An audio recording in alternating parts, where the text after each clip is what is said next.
Hello, everyone, and welcome to Marvelous Movie Mondays with Kelsey and Dill. What's up, Kelsey? You looked a little alarmed. I was really concerned because I had to restart my computer for the stream and then my beats weren't connected to my computer anymore, so the sound was coming through my Mac Ah, speaker and then it would have picked up in the microphone and then you would have heard double of us. But I just got them connected in the nick of time, and that's yeah. why I looked very stressed in I was that gonna say moment. I started playing the theme song before I pressed record, so then I had to go press record. Then it was late. The theme song. So we're on a shaky start. Thank you for bearing with us. I put it in the chat for anyone watching along tonight because we are live.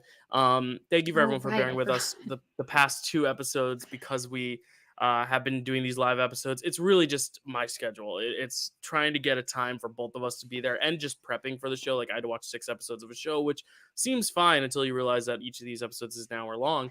Um, so it's just prep with schedule. This is really the only time we could do it. And rather than recording it and then trying to upload it in the nick of time before midnight, we're like, why not just do it live? That way it's there Monday because we want to make sure you're getting Marvelous Movie Mondays on Monday. Otherwise, that defeats the purpose of the title of their show. We kind of backed ourselves into a corner. We could have called this Marvelous Movie Weekly or something like that and just been like, all right, we pick a day. But Yeah. that's not how it works for No. our show. So we're next week we'll continue our regular scheduled programming of like Monday morning, you're gonna get an episode. You don't have to like sit here and wait for us to get to the end. You can skip to the end if you want. We'll have it ready. And it's gonna be a trivia match, which we haven't had in a little while, so that'll be fun. Or two trivia matches actually next week. But this week we're talking about Daredevil.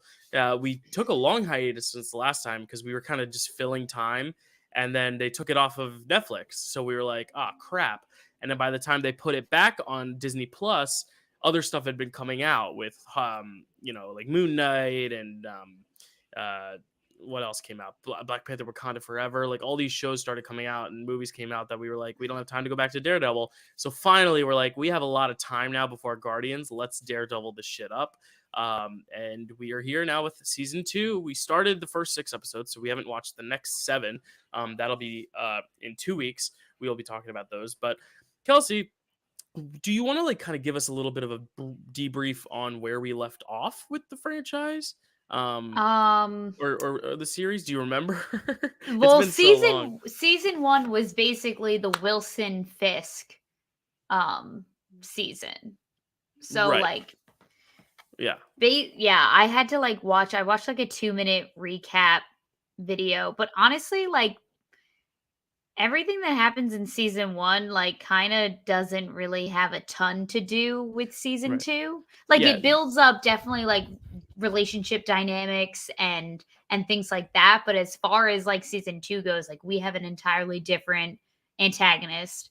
You know, we have a bunch of different villains, Mhm. some new characters we're getting introduced to in this season. Yeah. Um Specifically like one huge one who had his own spin-off show and everything. But it's like I right. just I don't know. Yeah, like it's interesting because like the stuff that matters, it seems from the first season, the really only big plot revelation that happened later on in the season that like really matters for these 6 episodes is Foggy finding out that he is Daredevil. Like that was like Yeah. the big thing of season 1 that I think carries over now because now it's a lot about, like you said, this new introduction of a new character slash villain or multiple villains, but then the idea of the identity. And that's one thing I want to touch on before we even get to the episode specifically is like how refreshing it is to see a show go back to the idea of superheroes having to conceal their identity, because I feel like that was like the thing when we were kids growing up. Like Spider-Man, that was the whole crux of the Raimi Spider-Man movies, was the fact that like no one knew he was who he was. And the Batman too, no one knew Bruce Wayne was Batman. Here now we're so used to and accustomed to the MCU where every MCU hero, they know who they are. They know Tony Stark is Iron Man. They know Sam Wilson is Captain America. They know Bucky Barnes is the White Wolf. It's like Mhm. things like that where I'm like, I wish it was more of that secrecy. And I'm glad that's where they left No Way Home for Spider-Man. But it's like, I wish there was more of that secrecy because otherwise, what's the point of wearing a mask anyway? Because Right. they always take their masks off to fight anyway. And like the Ant-Man and the Wasp, like the mask gets crushed and then they duke it out. I'm like, all right. So it's really nice to see a show that's still so much about the mystery, and especially with Karen and Matt's story, the idea that they get a lot of character development together as in a relationship, but also just the idea Hmm. that she still doesn't know, and that complicates so much, especially with Foggy now kind of being this middle man. And that's kind of what was most exciting to me going into the season. I'm glad they kind of developed that more. The action's great, the style's great, but like I'm really liking the character dynamics specifically with the three of them. But yeah, what were your thoughts on these overall like 6 episodes before we kind of dive in specifically to hone in on certain things? Well, Dill, I am really into this season too. It has really captured my attention way more than season one had, because I remember like watching season one, but then like also doing something else, scrolling on my phone. It was pretty much like it was like glorified background noise, really, when I was watching season one. And I would have to rewind and be like, oh, that Mhm. seemed important. Let me jot that down for my notes. But this season, like I was in it. I was hooked. I'm like, and I'm like embarrassed because I didn't really realize who the main villain was and how it was like the guy who fully has his own Mhm. show until like Yeah. episode like 4. Well, and it's really interesting because like specifically, and we're talking about the Punisher, obviously, and John Bernthal. First off, like one of the best like anti-hero villain character actors out there working right now. He hasn't really Yeah. led much, but he's always like a supporting actor and stuff. He was the original villain in The Walking Dead. He played Shane. He was awesome in, Mm. and then he was in Baby Driver. Like he's in a lot of great things, but what I love about this like 6 episode arc, because we kind of where we end off is like right before the trial of Frank, what's his name, Castle. Frank Castle. Like we end it right before the trial. It's like, all right, the trial starts next week. Dun dun dun, cliffhanger, which is a perfect part for us to end our part one review for. Right. Yeah. But it's like interesting because even though he's like a villain, still he is the villain. He's killing people.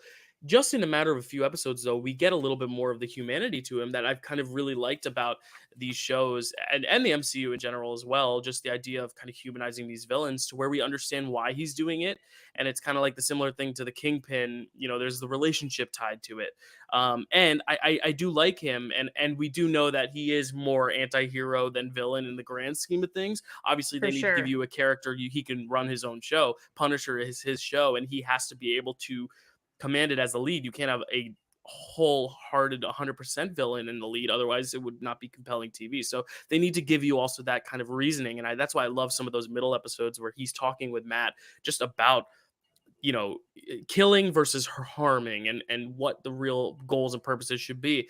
They're both looking toward a common goal, but they go about it in different means. It's kind of like the Killmonger T'Challa thing. It's like you're both striving for something good, it's just you're going about it in a problematic means. So I Yeah. really like their discussions and their relationship, their dynamic. Yeah, there's some really heavy hitting moments of dialogue throughout this scene where, like shit gets like super intense. It's just like such a mature take on this universe and these movies and these characters, which I greatly appreciate about this show because there's obviously things in the MCU now that are definitely more geared towards a younger audience. We kind of saw this in like Miss Marvel, the I Am Groot shorts, like, like little things like that. But as a whole, like, it's kind of hard to, they still make these movies as palatable for all ages as they can. Especially like specifically in the MCU, where it's like this is geared towards the adults, like the people that grew up with the comics and are now like well into their 20s, you know what I mean? um Hmm. s- so yeah, there's some really really great moments of dialogue. Dill, do you want to go through now each episode Yeah, specifically? yeah. I mean, we can. I just remember the last time we did it. It was like we kind of just talked generalization about the arc of the half a season. But I do think this is much easier to follow in terms of episodically, because it is one overarching story. But there's a lot Yeah. that happens. We can go episode by episode and just kind of give our thoughts. Like I can't separate them necessarily in my mind because I watched them Sure. all so closely together. But there are Right. moments in each episode that like stuck out to me for sure. Well, first of all, we start off our season premiere. Yeah, the season premiere, I guess, with episode 1 titled "Bang." Okay, and the first thing I wrote down was like, this was a great first ep because you think the season starts off one way. Like, we're introduced to this like room of men. It looks very mob, very mafia. But the guy giving the speech is like honestly giving like kind of like white supremacist vibes. They were like, we're gonna take back the neighborhood and it'll be ours again. And I was like, oh my god, like this is gonna be wild. I was like, is this gonna be like literally Daredevil versus white supremacists?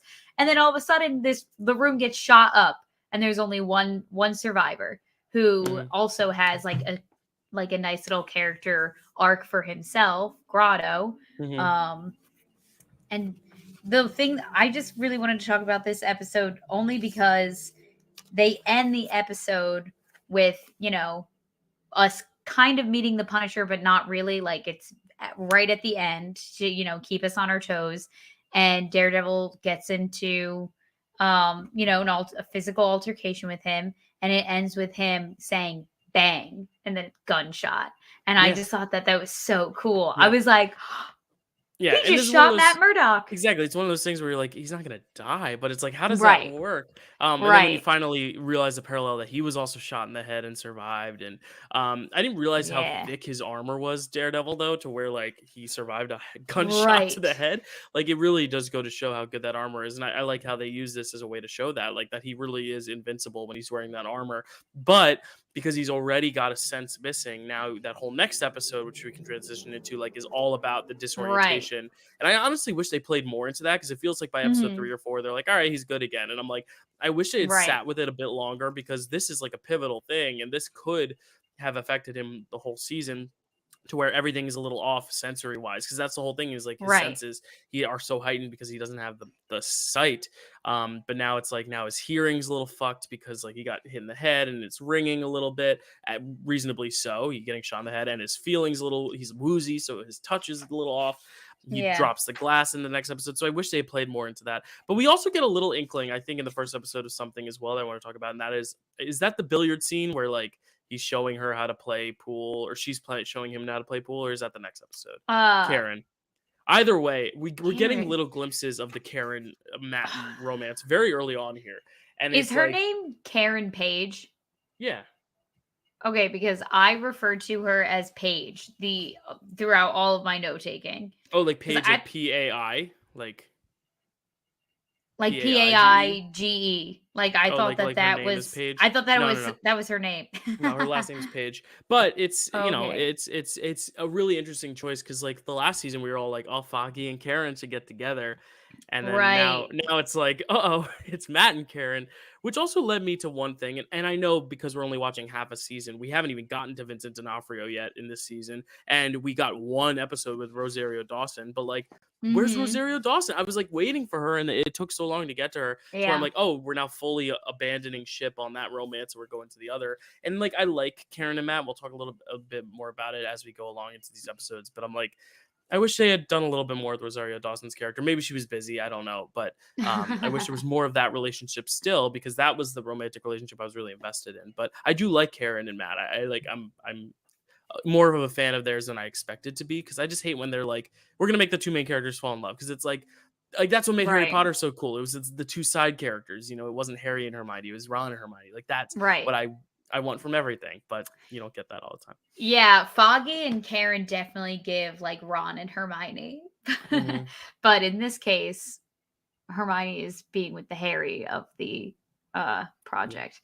I like them. It's like new and fun, and it's like fun to watch them have this like little nugget of like happiness and something that they derive joy from, because their lives are so tragic and dramatic and hectic. So it's like, it's definitely sweet.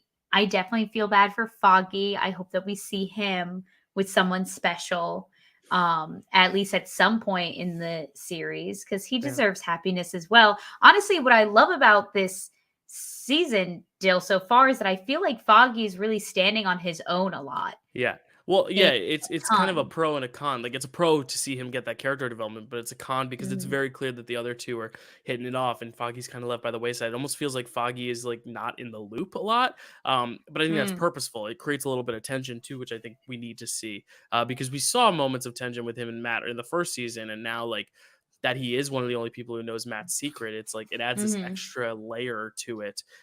Because even with the Punisher stuff, when the Punisher tells him to leave the room to talk to Karen in episode 6, it's like, damn, he's like, well, I can't catch a break, and he's the one who seems to be holding the fort together, yet he's the one that no one wants to include in their plans, which I think Yeah. is very interesting as well. Even when he's like, what happens if you die or you get caught or something or you go to jail, and Matt's like, well, then the Nelson part will be there, Murdoch and Nelson. He's like, no, like, we're a team, what are you talking about? Yeah. um Yeah. so I kind of like that there's a little bit of a rift there with them. And obviously, we don't know what's coming up next. Everyone who's watching this is probably like, you guys haven't seen this show? No, we haven't. And that's why we're doing this.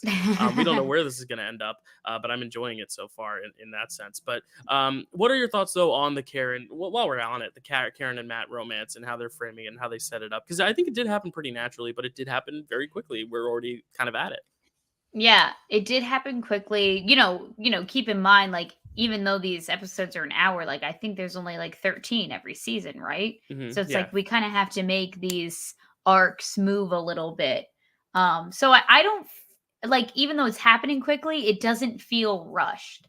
Like, it Yeah. feels kind of perfectly timed and, I agree. everything that it should be at the right time. So, I like it.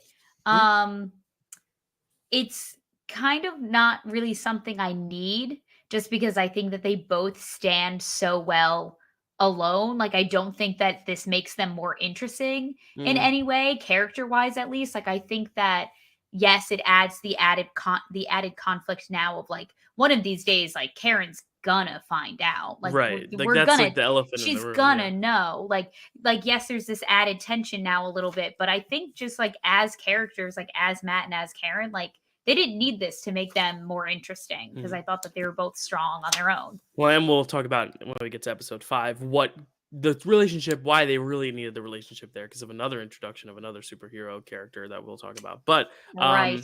yeah, episode 2 though, Kels, what was episode 2 all about? So basically, episode 2 was titled "Dogs to a Gunfight," and it was basically like his spidey sense was a little off. That's what I'm Mhm. calling it, at least. Yeah. And in a way, Foggy is Matt Murdock's Ned Leeds. He is his guy in the chair. So it kind of all makes sense. Um, his spidey senses is off. He, like, couldn't hear, and then, oh, right. And then it's the whole plot line where Karen and Foggy are doing, like, what do you call that when you, like, send someone in with a wire?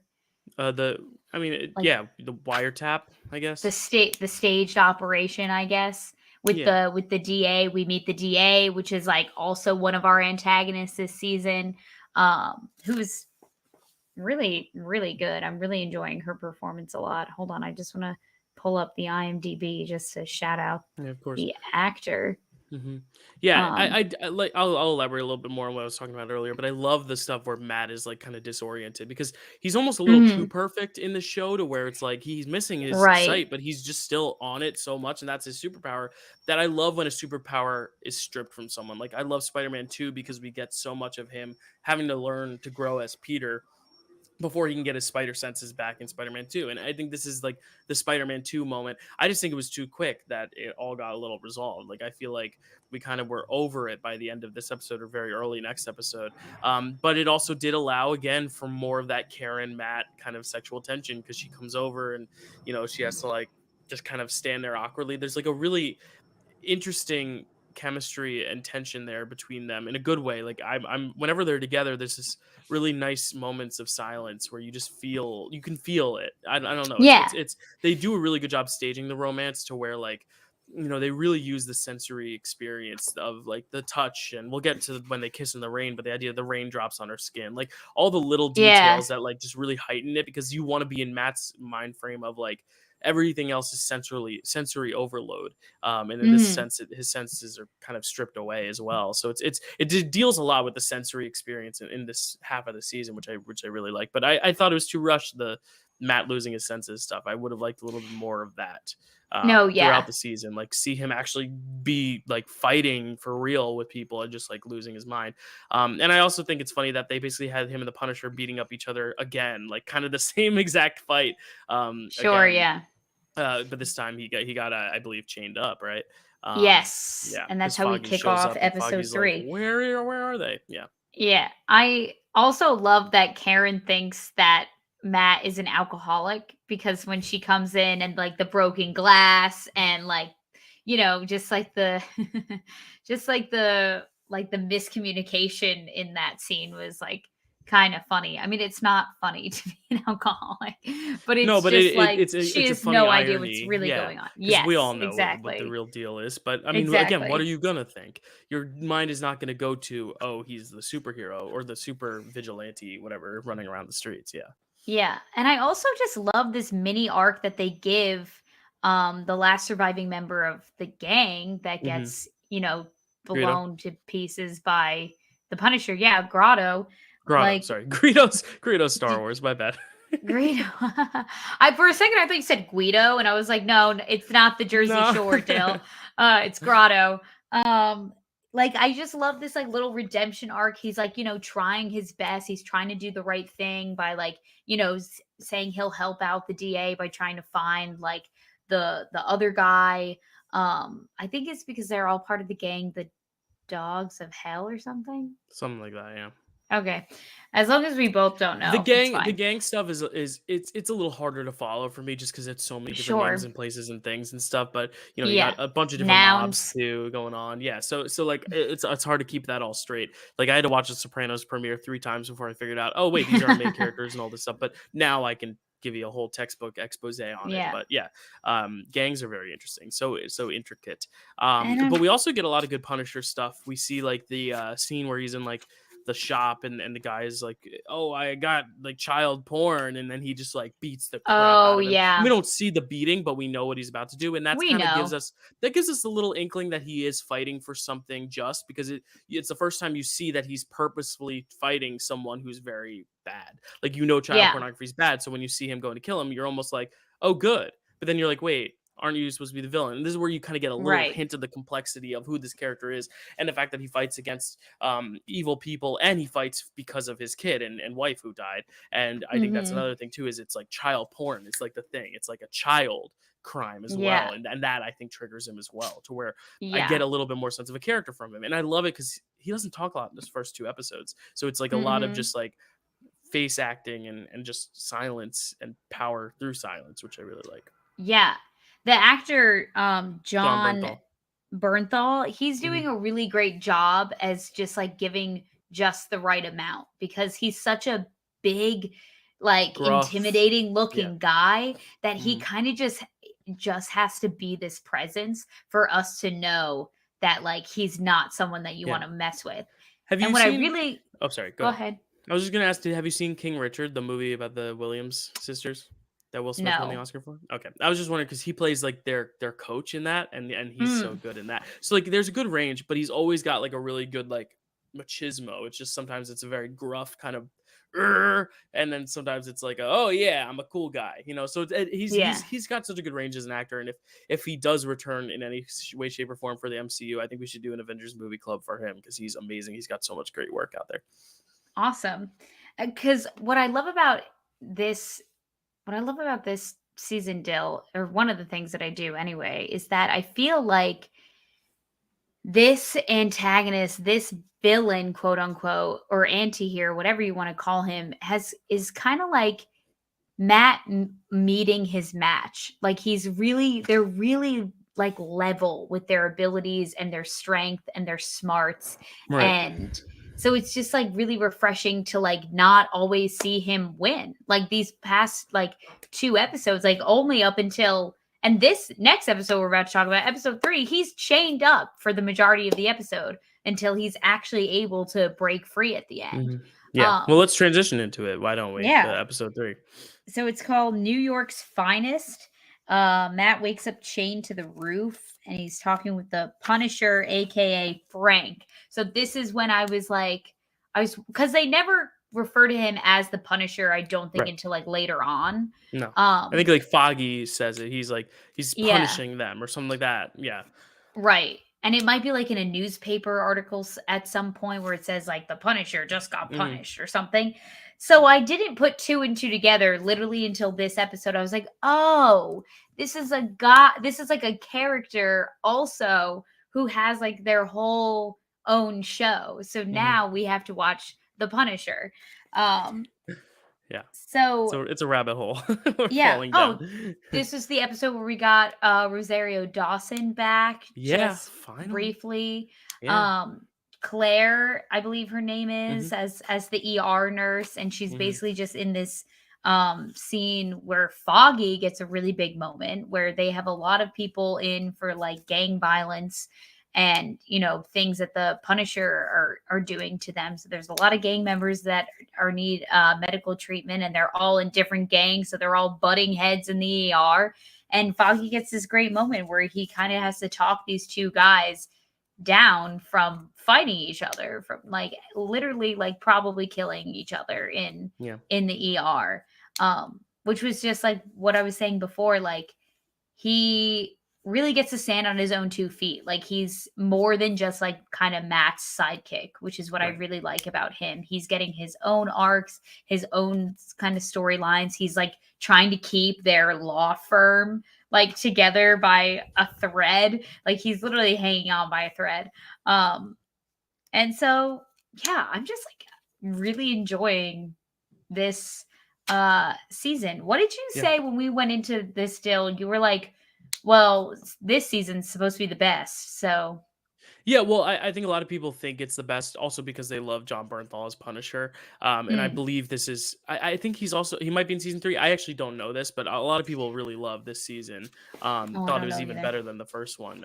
I've heard these just I get better. agree with And them. this has like this episode actually that we're talking about has like the marquee fight, which is the stairwell where he's like literally going through the stairwell. It's a one take of him Mm. going down the stairwell, beating up all those people. So I think a lot of people like the action of this too, and just the breaking of chains. And like you said, he kind of meets his match. Yeah. To have a villain who's like even footing and who is also doing stuff in a seemingly heroic way in his mind. Like he knows what he's doing, but he thinks he's doing it for good. And that's what kind of transitioned us also in a little bit of like I believe it's episode 4 where they like have their conversation, or is it maybe episode 3 where they have like their conversation about like why they do what they do or something, and he goes on to say like, oh, I'm getting justice too, I just kill them, not unlike you Oh, who like harms them and lets them run away. um yeah. It's yeah, and it plays episode into the next 4. episode a little as well. Yeah, Yeah. so it plays in this next episode too, like the idea of I'm giving you this gun and you can either shoot me to prevent other Yes. people from dying, you can kill this guy that I'm gonna kill anyway, or you can use it to free yourself, but know that if you free yourself, people are going to die anyway. And it's a good Yeah. moral dilemma where Matt's like, wait, yeah, you're right. Like, if I don't do anything, you're still going to kill this guy. If I kill you, I'm killing someone. And if you kill Hmm. him, and if I kill him, it's one of those weird like cycles of like, it's going to happen Yeah. either way. It's inevitable type thing. And that's a lot of moral dilemmas that these few episodes take. It's a lot of just kind of comparing notes almost between two people Yeah. who seemingly have a common goal, just want to go about it in totally different means. And I was sad to see Grotto go. I was Yeah. excited for his life journey. I was like, oh my God, he's going to turn his life around. The gang life isn't for him anymore. He's going to get through this. And Mm. the fucking Punisher killed him. Yeah, And but then this does kind of spiral I'm into sad. Punisher then getting finally locked up and Right. or in the hospital, and kind of like setting up what is now going to be probably the second half of the season being the trial. But not before we get a few curveballs, and that is that in the end of episode 4 we get the kiss. I believe is that episode 4 where they're walking in the rain. I believe, or is that Yep. episode 3? Yeah. No, that's at the end of episode 4. Yeah, so that's what the big plot twist is, like, oh, they actually did it. They actually kissed. And then also the idea that he comes home and there's another woman there waiting for him who is Elektra, who Yes. I didn't read the Elektra comics and stuff like that, but I do remember the really terrible 2 movies that came out in the early 2000s. One was called Daredevil starring Ben Affleck. One was called Elektra starring my girl Jennifer Garner, who I share a birthday with, Gotcha. 13 going on 30. So it's very Oh, interesting because like wow. that was like a failed movie. So I was like, oh, I didn't even realize they brought Elektra into Daredevil. Like I knew Kingpin was in Daredevil, I knew Punisher was in Daredevil. I had no idea Elektra was in Daredevil, let alone Mm. such a big part of this. So I'm interested to see what they do with that. But do you want to give a synopsis for episode 5, or do we skip 4 synopsis? I don't remember. I haven't really been giving a synopsis for any of them, but we can surely Just thoughts. just talk Yeah. about my little bullet points for episode 4. It's called Penny and Dime. Mm. And basically, Karen uncovers the Punisher's past. And basically, we That's kind of what it learn is. a Yes. lot how we learn kind of like why he is the way he is and like why he's doing what he's doing, and it's Mhm. because he lost his family. Yeah. And it seemed very purposeful and like arranged and like an inside job. It was definitely not Mhm. an accident. Right. We meet another round of mobsters, the Irish mob, which can I just say, I do not appreciate being portrayed like that on camera. I am very in the media. I'm You're very Irish. you're speaking to an Italian, Kelsey. Okay. Okay, but like you You're speaking to someone who, when he grew up, went, "Are you in the mob?" I'm like, no, the fuck, I'm not. They're like, "Oh, he's I've on the literally call." I'm had like, I know. I've literally had people like ask me if like my dad or like my grandpa were in the mob, and I was like, Oh yeah. maybe. Well, Don't because we're also from Jersey, fuck and, with me and Jersey, find New York. out. Yeah, it's the mob. We actually, I'm not gonna say this on camera because I've seen mob activity like around my area. Not like mob Oh, activity like get down, I'm gonna shoot you, but like very much like see people walk with like a bag of something into a restaurant. You see the restaurant door close, the blinds go down, then you see all these men in wow. suits leaving. You know, like the idea of that. I'm not gonna say where because I don't want to expose y'all, but and I don't want to get hunted down. Yeah, what? But like the Don't idea that incriminate yourself. there's like these underground meetings and stuff, like it still happens. It's just it's much Sure. less heightened because of bugging, and that was a big thing in like you know, with mobsters over the years. It's like they've had Sure. such good technology to where like it's really hard to do what they do. It's not as easy because of phones and GPS tracking and wires and microphones and technology. So but it's very interesting just to see that mob activity is still so prevalent, I guess.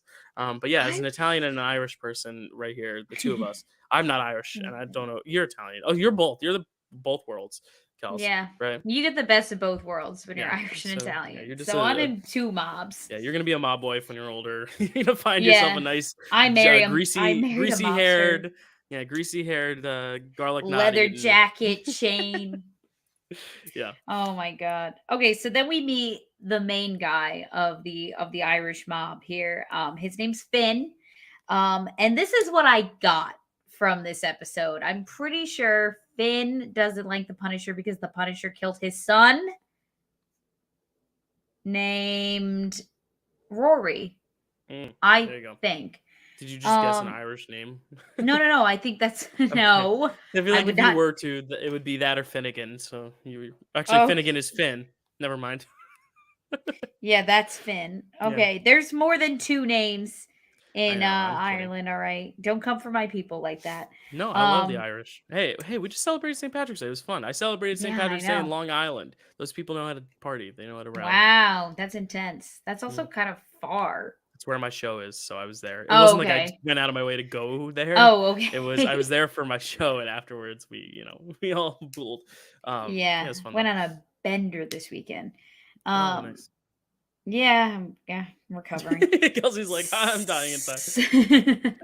So basically they are able to catch him. They bring him down with like four tasers. They Mm, like, lock him up, throw him in a van, and they bring him to an undisclosed location where they're basically just like torturing, information out of him. And they're like, you're dying tonight. Like the hole's already dug, Finn says. And then, but obviously Punisher, he refuses to give up any information. He's not budging. But then they bring out his dog, and they said we're gonna hurt the dog if you don't start talking. And I was like, no, don't hurt this dog with this drill. I got sad and nervous. yeah. I was like, they're not gonna hurt the dog, and even if they do hurt the dog, I hope that they don't show it. But I was nervous. But the dog is fine. Um, You have a thing with stressing over animals. We went and saw Cocaine Bear last week, and yeah. and it was the one thing where they introduced a dog that's totally irrelevant to any of the bear stuff, but the whole time Kelsey was like, "It's gonna die. It's gonna." I'm like, the dog's not Because even in the forest. I'm conditioned to think that because like you see a dog in a movie, like something bad's gonna happen to that dog. Name me one movie that doesn't have a prevalent dog character where something bad doesn't happen to it. Cocaine Bear. All right, so that's the one exception. But um, then the dog was in the Bolt, forest. Bolt. He's okay at the end of that. Yeah. All right, Cujo. Lady and the Tramp. Well, Cujo's about a killer dog. That's different. Old Yeller. Yeah, Old Yeller, old I'm pretty movie. Yeah, sure a that's dog. one movie. No, Marley and Me's 2. a dog dies in Lady and the Tramp. Doesn't the old uh He didn't die. He just limps around. He's like, "Oh, trusty," and like just sits down and I like, thought he passes away in that movie. no, I don't I want. don't I don't think want to so. go. Somebody look it up. I don't want to talk about dog deaths anymore. Okay, can we just like I move on didn't to bring it something up. happier? I didn't. Well, I was nervous. So then the Punisher and Daredevil have this like. So Daredevil Punisher is able to break out of these chains because he's able to like break free. Also, he sent because they're trying to get money from him. So they're like, okay, the money is in this van and it's here. That's where the money is. Because he too is an animal rights activist and does not allow them to touch a hair on that dog's head. So he gives up where the money is. But the money's rigged to explode. So a bunch of people die and then he's able to escape. And then Daredevil Again, the catches him. show's. I was gonna say the show's giving you more and more reasons to still empathize with Frank. It's like, oh, he's doing it for his kids, and it's doing it for this dog. Like they really want you Yeah, to feel like conflicted toward this character, and I think that's a good device. Like I think the screenwriting on how they wrote absolutely. the Punisher was really really well done. So Obviously then, not well done enough because Kelsey's tired and yawning. no, it's just from this weekend. It I'm has nothing kidding. to I'm do with kidding. I know you went Daredevil. on a bender. It's okay. It's okay. I was drunk for 48 hours. You need to give me Oh my some god. time here. 48 hours of the weekend or like 48 hours straight? 48 hours straight. Well, like, I wasn't drunk the entire time. It was It just was like like go to bed, wake up in the morning, shot, you know. it was like we obviously partied all like Friday night. We woke up the next morning. We had mimosas at breakfast. Then we went out for drinks. And then we went to dinner where we drank more. And then we went to the bars. So it was just like continuous. In New York, or did you go somewhere else? No, in New York. Nice, nice, I nice. had a lovely weekend this weekend. Dill, we should open up these shows doing more of a weekend. Well, I mean, we don't film or post on Mondays, but we should, check in with one another more often. I'm getting a little delirious here. So Daredevil captures the Punisher, right? But then he allows the police to come in and do their job, and he kind of says to like the chief of police, if you will, like, hey, take credit for this. I was never here. This can be yours because I want people to still have faith in the criminal justice system. Right. Which is now watching this in 2023, I'm like, Yeah, I know. It loses a little bit sour. of its luster there. Yeah, I I'm agree like, with you. Matt Murdock, would you be like, Right. Blue Lives Matter? Well, the problem is also like these are all based on comics, and at the time, the comics were very much about like the bond between superheroes and the police, and that's why I like how Sure. stuff like Falcon and Winter Soldier is kind of like breaking some of that down, like saying that like sometimes the police do harm, and it's just a much more nuanced conversation now than it used to be, where it used to be just like, oh, we're all fighting for good, so everyone's good, Yeah. it's a little less exposed, but again, like a little flaw though, not a terrible thing, but it is something that I agree. Like you I could bring get it it. up and It's it, a good yeah, sentiment. It's very different in real life and in practice. no, exactly. Um, but then we get the big smooch at the end that we were Big talking smooch, about. and yeah, great design on how they showed the raindrops and all that stuff. Like it was a Yes. very sexy moment. I was like, okay, okay, Ooh, okay, Daredevil. You're yeah, making me blush. And then we meet Elektra at the end of the yeah. episode, who's just the classic, like, turns lamp on when the person walks in the room and is like, hey, haven't seen you in a long time. Long Right. time no Yeah, see. of course. And that's where I was kind of like, oh, that's why they decided to push the Karen Matt thing so much, is because they wanted a love triangle. Because if the Punisher stuff wasn't enough, now we have to add this extra added Right. story beat to it. Dill, do you think that too much is going on? A little bit. I think it's one of those things that when the season will wrap, it'll make a lot of sense. Right now, where we are at, like where we're like halfway through the season, it's a little much. Where I'm like, I think Elektra was like an added element that didn't need to happen. Like if you take out episode 5 altogether and you go straight from 4 to 6, not a lot changes in terms of the Punisher thing. Because 6 is all about like Mm-hmm. them talking to the Punisher, preparing him for this court thing, telling him to plead guilty, trying to figure out how they could help him out. And then at the end, he's like, no, I'm not guilty. And then it's like, oh, the trial is going to happen. Whereas Right. 5, it's like, it kind of feels like its own separate episode where it's like Matt dealing with the stuff with Karen being a little sus of him. Like, why is he taking these random rides in these cars? And why is he doing this? And why is he doing that? And then you find out it's because he's dealing with this other woman that he used to be in a relationship with. And there's all that backstory. It feels like Right. in the grander scheme of a season, it'll make a lot more sense. But right now, I'm like, we're going down such one consistent plot line that now it's like they're adding this extra thing, which I get it. It makes the relationship more complicated, but I would have liked them to maybe like do the Matt and Karen thing a little longer before throwing this curveball. It's like, let them take a Sure. few swings before you throw them a strike.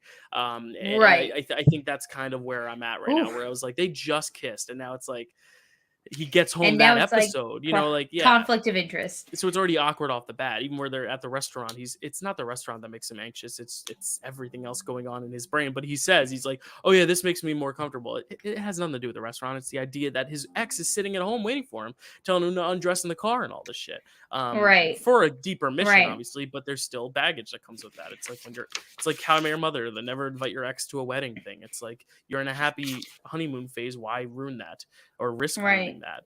Or risk someone else ruining that. So I get that, but it added an interesting plot element. I didn't see that coming, especially because I didn't know Elektra was in the show. Yeah, And so I was excited to just see it, just as a fan of comic book characters and just seeing all these iterations of things. But I don't know enough about Elektra as a character, so I didn't feel as drawn to it, but it was interesting. Yeah. Yeah, because now, she gets introduced and we kind of have this like side plot now where like so basically episode 5 is like a flashback episode. It's called Kinbaku, I believe. That's my best guess at that word. And basically we just like kind of get introduced to Elektra and Matt's past, how they met, like Foggy and him seem to have crashed a high-end fancy event of some sort.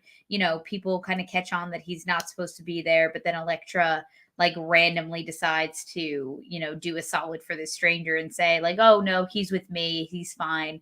They get to talking, the sparks are flying, you can tell they are into one another.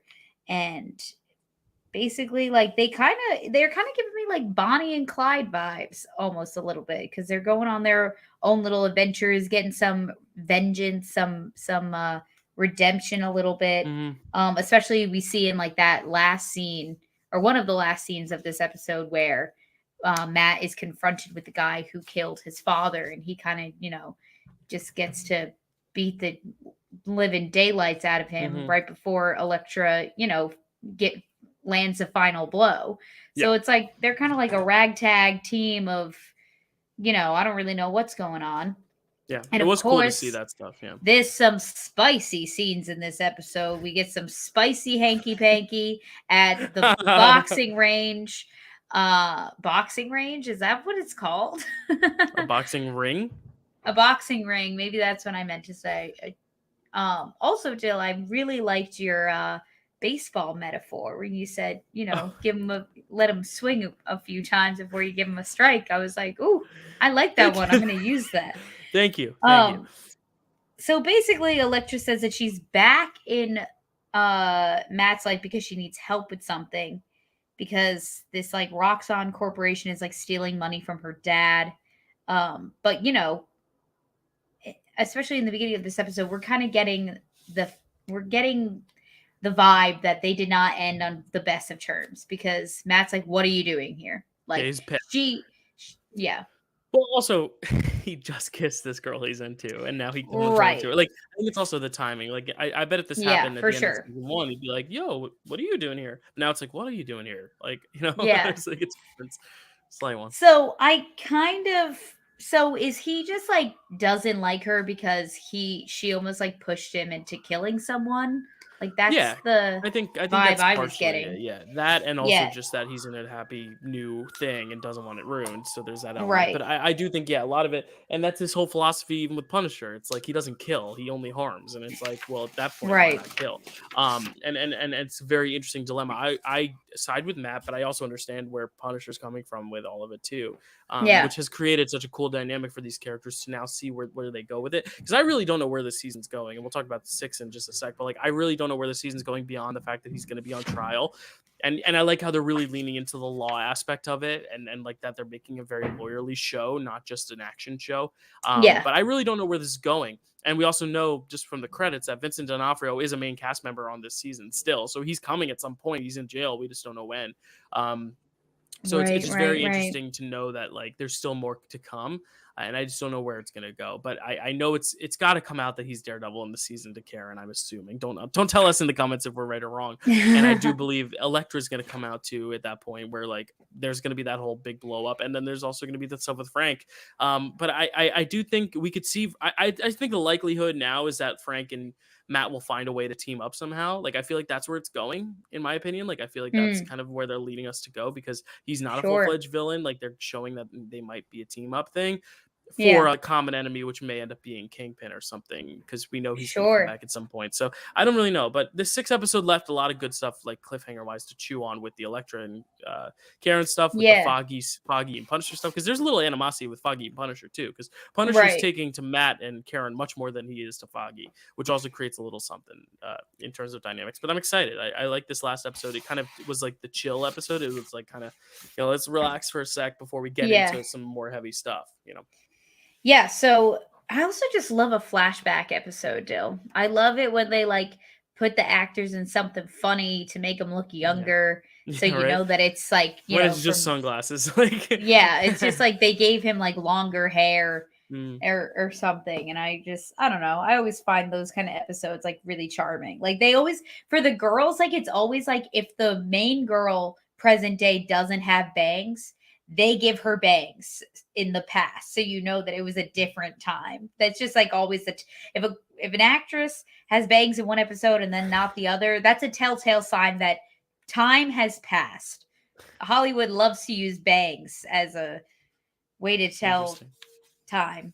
Nice, Anyway, interesting. I just wanted to say you do have bangs in our podcast photo, by the yes. way. Oh yeah, I do. We should take some updated photos because I Yeah, do not look like that anymore. I don't have long hair like that either, but I was gonna wait to see if I could grow it back out to that length, but I don't think I'm going to. We'll have to take Yeah. more, yeah, for sure. Yeah, because we took those in 2020. Like that was the quarantine version of Yeah, it was like, oh shoot, we have a Kelsey and podcast Dill. coming out. Take a picture of yourself, and then it's No, like, yeah. yeah, rushing. Yeah, I also want to get new pictures for thumbnails, because I realized today I was like, I don't have any updated thumbnails ever since I've been losing some weight. I need more. And there was a horror video I posted today, and I had to like literally do the scared thumbnail. Making thumbnails is so interesting, because it's Yeah, like yeah, you have yeah. to like put on a face for a camera. It's the weirdest thing. But Yeah. yeah, we'll make sure to do that. But any other thoughts on these last few episodes? Well, episode 6, regrets only. We kind of have this side mission where Matt and Elektra, because at the end of episode 5, he kind of involuntarily just gets wrapped up in Elektra's bullshit Right. without meaning to, because he goes to his apartment to be like he goes to her apartment to ask her like, why'd you even bring me to that mansion? And she's like, oh, because I know there's this darkness inside of you. And he's like, you don't know me at all. I'm a good Christian boy.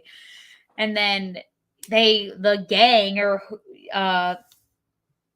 Yak- Yakuza, the Sure. Yakuza gang shows up at her doorstep. So now he's like, well, I guess I'm in this now.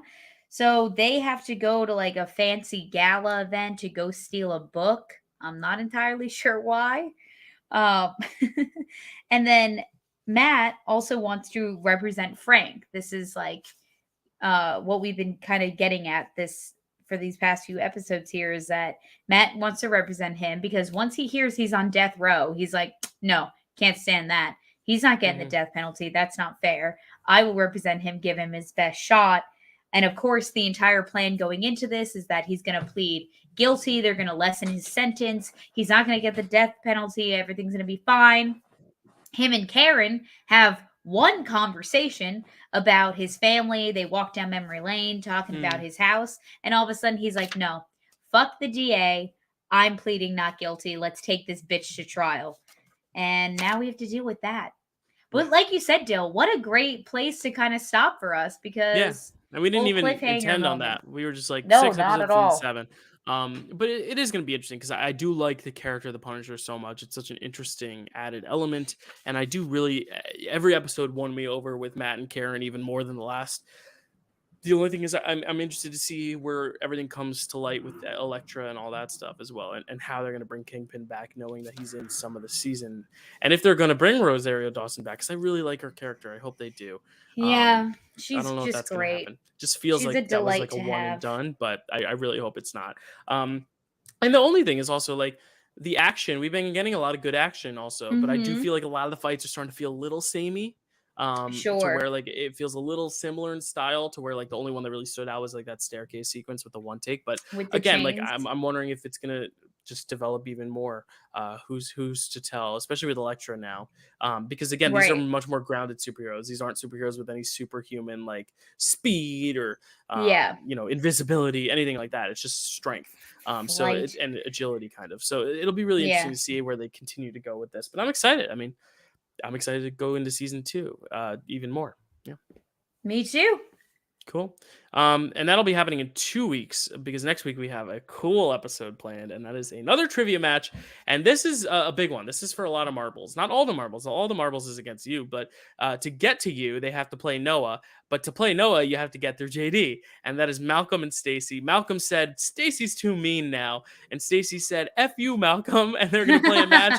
And then JD will be waiting in the wings to play the match, to play the match winner then and there. So whoever wins, Stacey or Malcolm, is going right up against JD right away. And the winner of that will play Noah to play you, Kels. So are you excited for that? Like, give us a little preview of next week's match. Like, are you, because we haven't recorded them yet, are you like hyped? Are you scared because you know that they're coming for you? Who are you rooting for in the, or not rooting for, but Hmm. who you got? Who you got? I don't know. Stacy and Malcolm, that's a pretty good team up right there. I feel like they're pretty evenly matched, I would say. Obviously, girl power, feminism, girl boss. I have to say that I guess part of me would love for Stacy to win, because if we have a showdown for the title match between two girls, two women, I should say, that would be kind of iconic. I would gladly hand over the belt to one of my fellow female Marvel MCU fans. Hmm. So that could be really interesting.